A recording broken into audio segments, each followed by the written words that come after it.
दोस्तों, आज की कहानी है बहू सब्जी और दाल बघार दे। दोस्तों, कहानी शुरू करने से पहले अगर हमारे चैनल को सब्सक्राइब नहीं किया हो तो कर लीजिए ताकि आपके पास पहुंचे हर रोज नया वीडियो।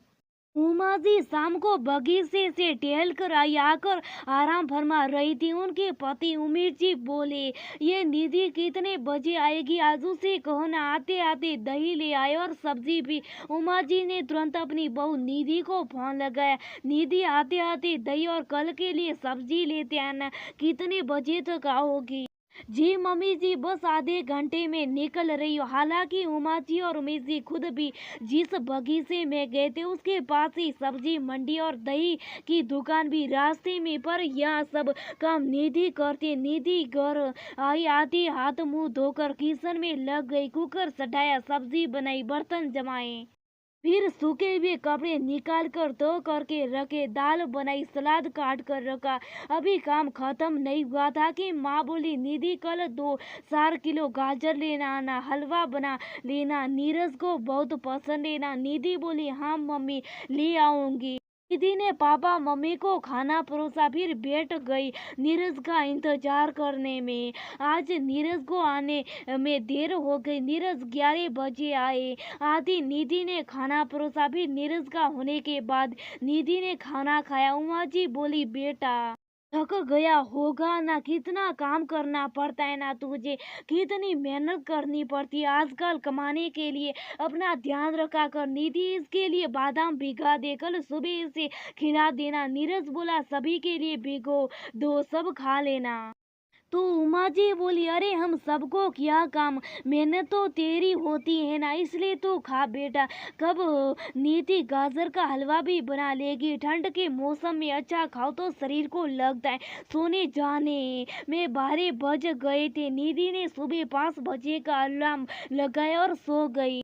ये उसका रोज का ही रूटीन था। सुबह वो घर का नाश्ता, खाना, पूजा, कपड़े सब काम करके जाती थी। उमा जी को निधि का काम पर जाना पसंद नहीं था, पर वो शादी के पहले से नौकरी करती थी और उसने पहले नीरज से बोल दिया था कि वो नौकरी नहीं छोड़ेगी, और नीरज को उसे नौकरी करने से कोई तकलीफ नहीं थी, बस इसलिए बोल नहीं पाई थी।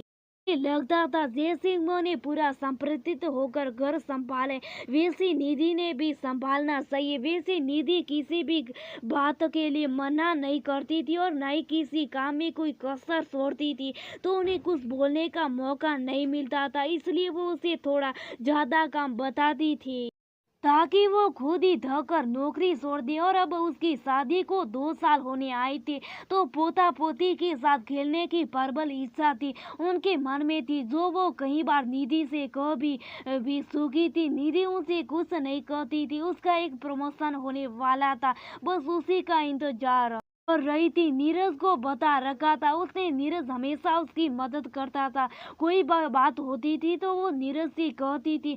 रोज रोज मम्मी के काम ज्यादा करवाने और ऑफिस में भी काम ज्यादा होने से वो कमजोर होने लगी थी, थकने लगी थी। नीरज काफी दिनों से उसका उतरा हुआ चेहरा देख रहा था। उसने कहा भी, थोड़ा आराम भी कर लिया करो, पर वो जानता था मम्मी निधि को आराम नहीं करने देती थी।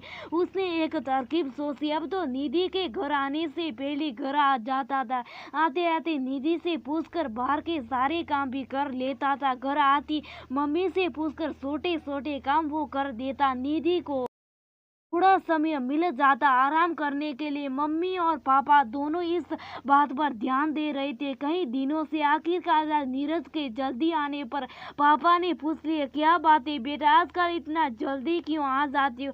देख रहा हूँ आजकल बहू की सेवा में भी लगे रहते हो, उसके साथ अधिकतर रसोई में नजर आते हो।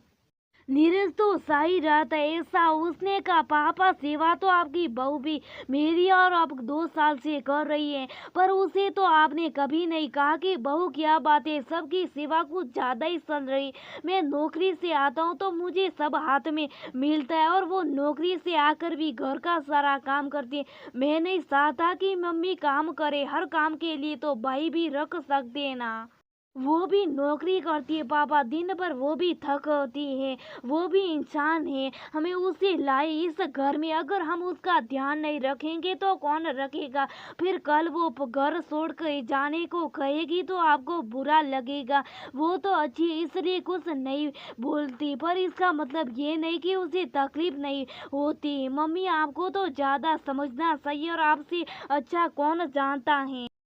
घर संभालना देखा है मैंने आपको, घर में होने वाली तकलीफों से जूझते हुए, फिर वो तो ऑफिस और घर दोनों देख रहे। मम्मी पापा आपने मुझे हमेशा औरतों की इज्जत करना सिखाया, और आप दोनों ही अपने घर की लक्ष्मी की तकलीफ नहीं देख पा रहे, बस इसलिए मुझे उसकी मदद करनी पड़ी। पापा मम्मी दोनों अपने किए पर शर्मिंदा थे, दोनों गर्दन झुकाकर खड़े थे। अगले दिन निधि अपने समय से सारा काम करके ऑफिस चली गई। आज वो और नीरज साथ में घर वापस आए तो घर का नजारा बदला हुआ था। मम्मी ने दोनों को पानी दिया और बोली, बहू सब्जी और दाल बघार दे, मैं भी कर देती हूँ, पर तेरे हाथ का खाने की आदत हो गई है। निधि अंदर गई तो दाल बनी और सब्जी भी कटी हुई रखी थी, बर्तन जम चुके थे, कपड़े भी धोकर जगह पर थे। उसे समझ नहीं आया सब एकदम बदल क्यों गया। उसने कहा, मम्मी आपने क्यों किया ये सब, मैं कर लेती। उमा जी ने उसे कहा, बेटा मुझे माफ कर देना, मैंने तुम्हें बहुत तकलीफ दी, आज तो मैंने कह लिया है, कल से भाई कही वो सब कर लेगी, तू आराम से नौकरी करो, और अब घर का टेंशन मत लेना। निधि की आंखों में खुशी के आंसू थे और नीरज मुस्कुरा रहा था। उसने आकर मम्मी को गले लगाया और धीरे से बोला, थैंक